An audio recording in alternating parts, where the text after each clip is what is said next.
Hey guys, what's going on? Welcome to another version or another edition of Deck Tech. I believe this is the third episode of this particular series here. And today we're going to take a look at a deck that's a little bit odd, I think. And it's a Diamond Wild deck, and it's kind of basing itself off of using some escalation cards from the Diamond deck to influence the Wild cards.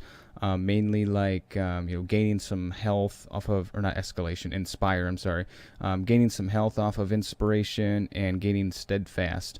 Kind of the idea behind this deck when it hit me was like, hey, what if we could build a deck that with some lower cost troops, not so high health, high health and high damage, but give them steadfast, so maybe we can always be at least blocking or doing something like that. So I kind of threw this deck together here, and it works. Actually, I've only been playing the AI. The servers have been kind of acting funny for the past couple of days, so I haven't actually tested out against a real human, but it seems like it works okay. And the thing I'm struggling with really though is what champion to use, and I've played around a little bit with a couple different champions, and right now I think I'm using the Paladin champion that gives a troop +1/+1.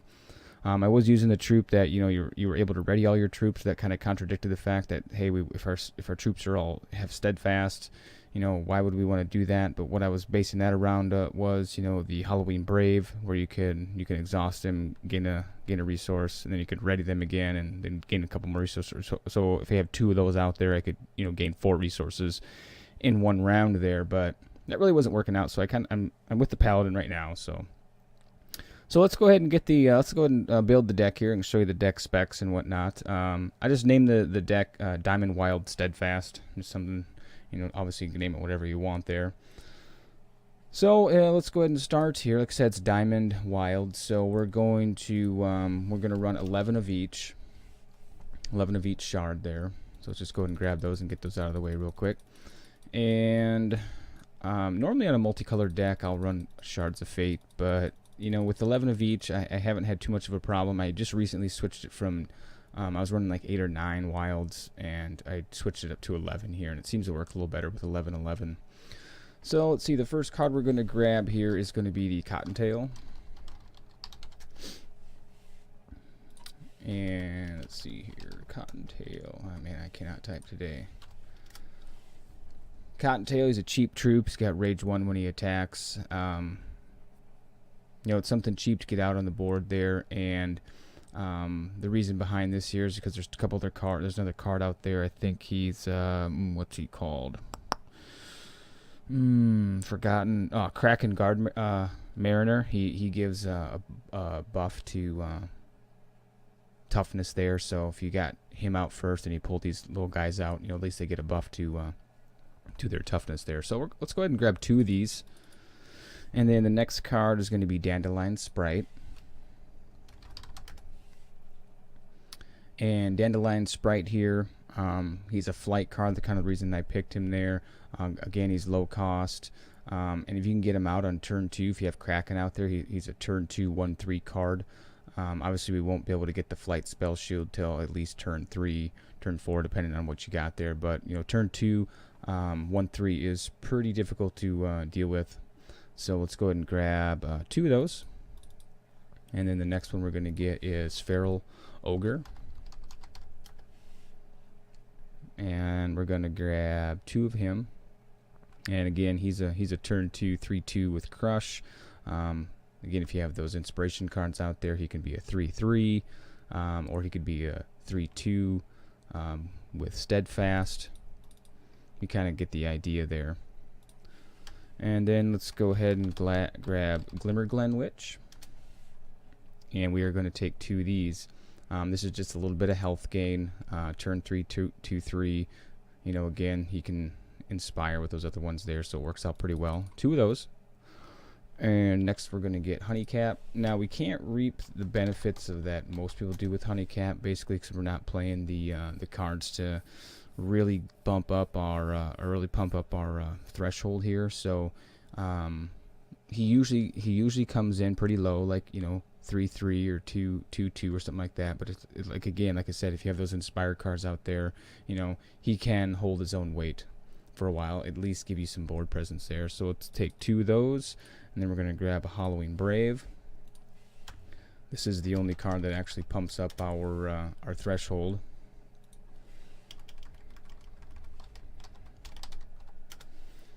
And we'll take 2 Halloween Braves, and then we're going to grab 1 Onslaught. Onslaught, the idea behind this one here is, okay, if we have a lot of small troops out there, you know, let's just go ahead and throw this down there, give them a quick ramp, +3/+3. Some of the, you know, cards that may have been inspired are going to be, you know, a serious threat then. So we'll take 1 of those. And the next one, we're going to get Wild Root Dancer. Basically, you know, obviously everybody knows the idea behind Wild Root Dancer. It's best if you can get him out early.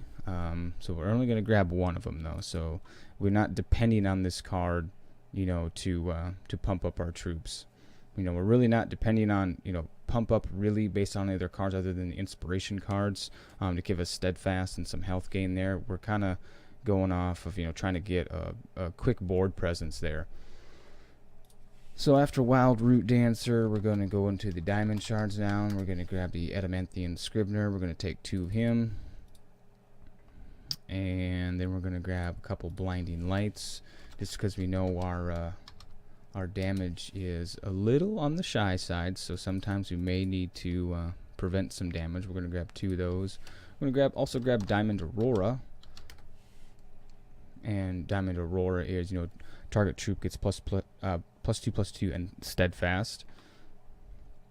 So we'll get 1 of those, and then we'll go ahead and grab Forgotten Lord. Oops. And again, Forgotten Lord, he has steadfast there. It's kind of the idea behind this deck here. So we'll take 2 of those. 2 Forgotten Lords, and then we're going to grab a Guard Dog. A Guard Dog is kind of a cheaper card, but he can block with some power. Okay, so you know, he comes out as a 1/1. He's a excuse me, 2 cost 1/1, but he gets +2/+2 when he blocks. So he becomes a 3/3 blocker. Again, not too terribly tough on the attacking, but he's a good blocker. And then we're going to grab 3 copies of Inner Conflict just to give us some type of control. And then we're going to grab our Kraken Guard Mariner. Whoops. And we are going to run 2 of him. And then we're going to run the Protectorate Defender.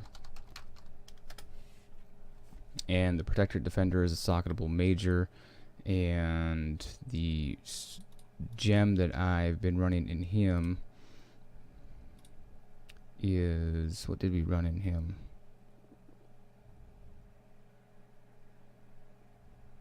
I think it was Diamond. No, it wasn't Diamond of Duty. Yes, it was not that prime one. Wild Orb of... which one was it here? Oh, he is major. So yeah, we were running Prime Wild Orb of Empowerment, and this one here, target troop you control has +++ equal to this this troop's attack and toughness this turn. You can target any other card. You can also target yourself if you need to. So that's the one I've been running into that. What the gem I've been running in that one there. And then since we also have the Adamanthian Scrivener, we might as well run the Righteous Paladin.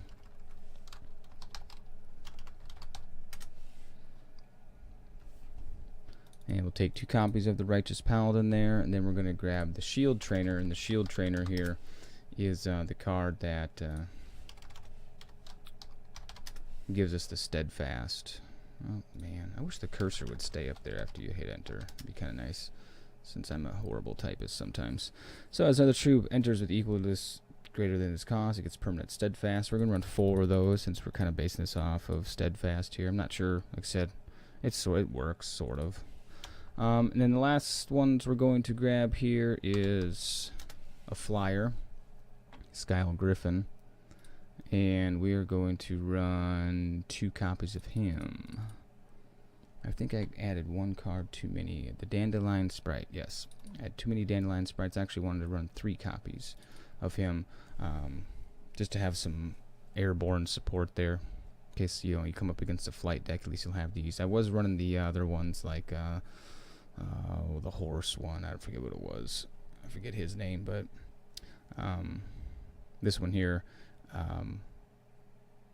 Again, he can get steadfast if he comes out after you lay down your Kraken, or not your Kraken, your shield trainer.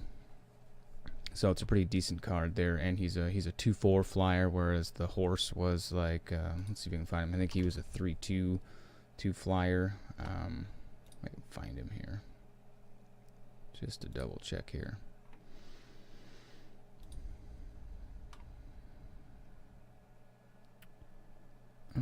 Let's see here.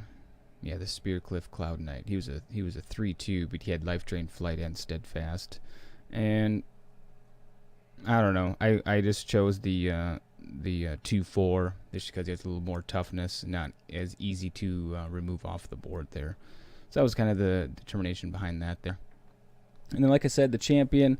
I'm still playing around with it. I think I've tried it with One Eye Open, where you ready each troop you control, which kind of defeated the purpose. The Righteous Palamedes, that's the one I've been playing with there. And any of the Wild Threshold ones, I'm just not quite sure. This one here, create a Mammoth Squirrel Titan, put into play. I mean, that's great and everything, but man, it takes 8, and you can really only do that once. Gain health, that might be an option there, since we do run a little low on the actual offensive side there. So this is just the one I've been playing with right there, so we'll select that one. And it looks like we have a valid deck there, and we'll just go ahead and save it. And that's the deck for this episode here. Like I said, if you if you build it and you like it there, just go ahead and let me know if you that you do or whatever, and if you make some changes to it to make it a little bit better. Again, let me know via the comments or some other means. In-game name, my name is Caldrell. I don't know if some of you that follow the forums, or some of you the viewers might not follow the forums habitually, and don't know me in game there at all. So I hope you liked the video. If you do, give it a thumbs up so others can find it. If you want to see more of these videos, go ahead and click subscribe below, and I'll have another video for you soon.